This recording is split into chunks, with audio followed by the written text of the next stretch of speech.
राज्यभरात पावसाचं थैमान. अहिल्यानगरमधील शेवगाव तालुक्यात शेतांना नद्याचं स्वरूप तर शेतकऱ्यांवरील आसमानी संकट आणखी गडद. राज्य सरकारच्या मदतीकडे सर्वांचं लक्ष.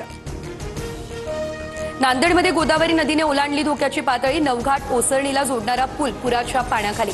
शहरात अनेकांच्या घरात शिरलं पाणी. जनजीवन विस्कळीत. नुकसान भरपाईच्या मागणीसाठी नांदेडच्या धर्माबाद तालुक्यामध्ये शेतकऱ्यांचं जलसमाधी आंदोलन. गोदावरीच्या बॅकवॉटरमुळे नुकसान होत असल्यानं शेतकरी आक्रमक. अहिल्यानगर शहराजवळून वाहणाऱ्या सीना नदीला पूर. शहरात सर्वत्र पाणीच पाणी. घरांमध्ये पाणी शिरलं. नागरिकांची तारांबळ. नदीला पूर आल्यानं शहराला जोडणारा कल्याण महामार्गही बंद. उजनी धरणातून भीमा नदीमध्ये 90,000 क्युसेक वेगानं पाण्याचा विसर्ग. पंढरपूरमध्ये चंद्रभागा नदीपात्रातील पुंडलिक मंदिरासह इतर मंदिरांनाही पाण्याचा वेढा. ब्रिटिशकालीन पूल पाण्याखाली गेल्यानं सतर्कतेचा इशारा.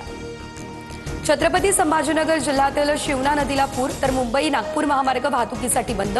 महामार्गाच्या दोन्ही बाजूला वाहनांच्या लांबच लांब रांगा. पुण्यातील भीमाशंकर परिसरात पावसाची हजेरी. चासकमान, भामासखेड आणि कळमोडी या धरणातून भीमामध्ये विसर्ग सुरू. नदीच्या पाणी पातळीमध्ये वाढ होण्यास सुरुवात. जालन्याच्या जाफराबाद तालुक्यामध्ये मुसळधार पावसामुळे शेतकऱ्यांचं अतोनात नुकसान. ऊसाचं पीक जमीनदोस्त झालं त्यामुळे शेतकऱ्यांसमोर आर्थिक संकट.